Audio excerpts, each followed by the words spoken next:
The line's up to 7.5. I worry that this is, we talked a little bit about it yesterday. I worry that this is a look-ahead game. And you have the Commanders on Thursday night at home. Cowboys don't have Dak Prescott. They've been struggling. And here's the other thing. The Eagles are really flying high right now. And Saquon Barkley in that hurdle, and even though they almost lost at the end of the game to the Jags, there's still a feeling that the Eagles are back. The offense is back. Jalen Hurts is back. Saquon Barkley hasn't went anywhere. AJ's fine. Devontae, we'll see what happens with this hamstring injury. Dallas Goedert might be back this week. Like the Eagles, the defense is great. Like the Eagles are back to being dominant. And the NFL has a weird way of humbling you sometimes. And you wonder this week if this is one of these instances. Tyler, I'll ask you, is this one of these games that you trust the Eagles, that they're going to go down to Dallas? And the Cowboys have not played well this year, even with Dak Prescott. The defense isn't good. The offense can't run the ball. They're on a below average team this year. And now they don't have their starting quarterback. Is this a situation where you say, no, they're going down to Dallas and they're going to beat the Cowboys decisively and they're going to cover the spread, and that's that? I think so. I think the line is, what'd you say? It's up to 7.5 now? 7.5. And you brought it up. The thing that would concern me if I were a Cowboys fan is this team hasn't been able to run the football all year. 656 rushing yards as a team. They've really not, we talked about it yesterday, they've not been able to replace the productivity of Zeke from 2 years ago. Rico Dowdle's been their bell cow, but hasn't done much. Zeke doesn't travel with the team a couple weeks ago. Dalvin Cook is the other guy in the room. They're averaging just 3.8 yards a carry. And if you can't run the football and you're going without your starting quarterback, I think that really is going to allow the Eagles front seven to kind of tee off on Cooper Rush a little bit. The pass rush has been much better over the last couple of weeks for the Eagles. I think it continues to be much better for the Eagles. I do think the Eagles cover the spread. I would take them with the 7.5. I think they're going to win this game by double digits. Yeah. God, I want to be there.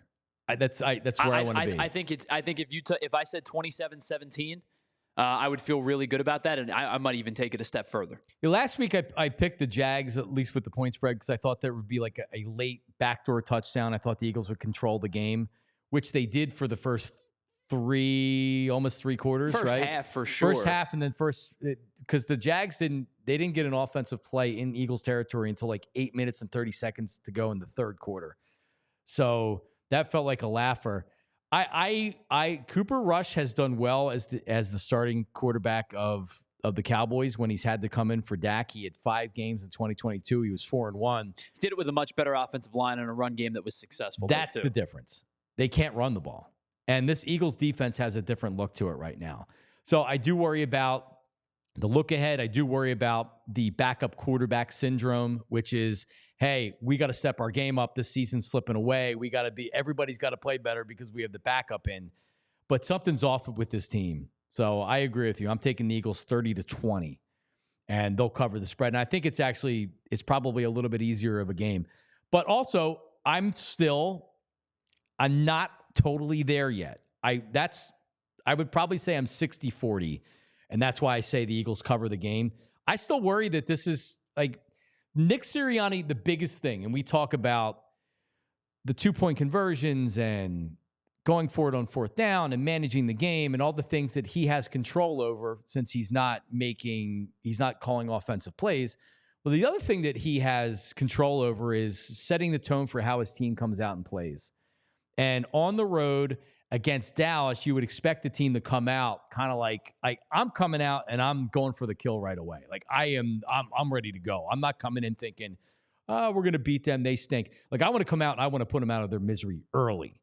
So if the team does this, I'm going to give Nick Sirianni credit. If the team comes out a little bit flat and lackadaisical, that goes directly on the head coach. That better not happen this week. And I can't tell you that I trust that that's going to happen because I've seen too many times the team come out thinking that they're going to beat them because they're the Eagles and they're more talented, and the Cowboys aren't because of not having Dak Prescott and whatever. So I do worry about that, but 60-40 for the cover. All right, so we'll get to our picks coming up here in a second. By the way, we haven't had Tyler's picks. Was it just last week? Did you have your picks the week before? No, it was 2 weeks. Yeah, I missed 2 weeks of picks. So you're like 8 games. You have like 8 more games picked than I do. I don't know how JP did in my absence, but I don't know either. Well, that shouldn't count against you have yours. like 8 games. You have like 8 games in hand. So my Eagles record is. I think you're 6-2. I thought I only had one loss, but I don't. My 20. Hold on. Well, you took the Eagles to lose a game they won. Yeah, one game. That was the Giants game. I think I was right. See, I don't know if this because I thought it was over 500 last week. We're gonna have to double check this. But anyway, here are my picks for this week. The Bills over the Colts. The Colts are cooked in Indianapolis. Joe Flacco's in there, and he's probably a better. And shout out to the diehards, by the way, out there. Thank you very much, diehards. They're probably better off with Joe Flacco, but that doesn't mean that they're good enough with Joe Flacco. And the Bills, this may be a look-ahead game, but they've pretty much taken care of every team they should have this year. So I'm going to take the Bills -4. Vikings and the Jags. I actually like this at 4.5 in Jacksonville.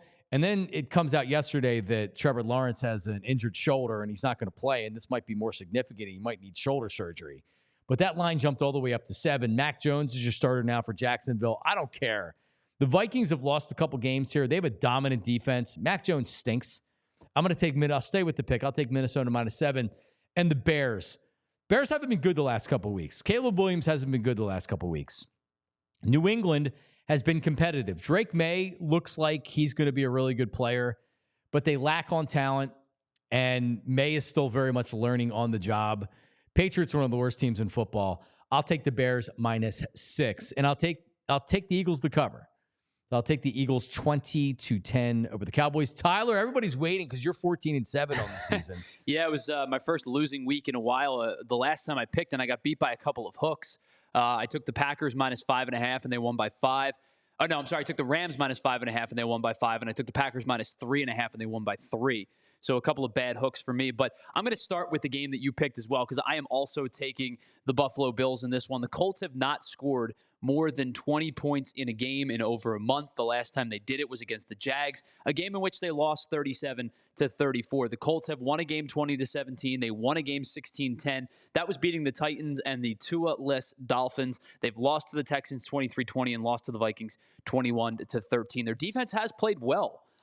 They've given up, like I said, a fairly minimal amount of points over the last 4 weeks or so. It's less than 80 points in the last 4 weeks, but they only have 2 wins to show for it.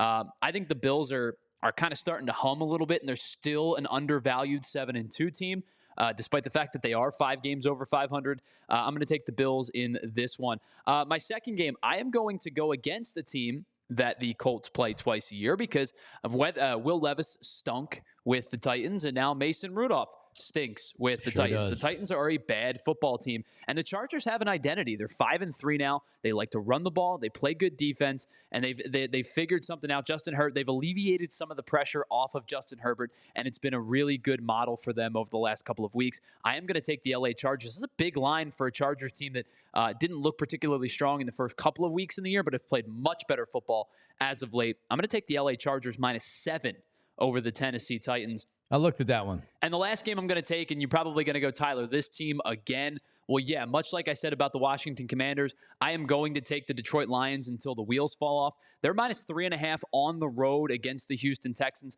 The Texans, despite a 6-3 record, John, have scored 201 points this year. They've given up 200 points this year. They are 3 games above 500 with a +1 point differential. The Lions have been rolling as of late. They win a big game against Minnesota. They've crushed Dallas over the last couple of weeks, and I think they continue to roll. I am going to take the Detroit Lions -3.5 on the road. I'll be honest with you. I think they might win this game by 7 or 8.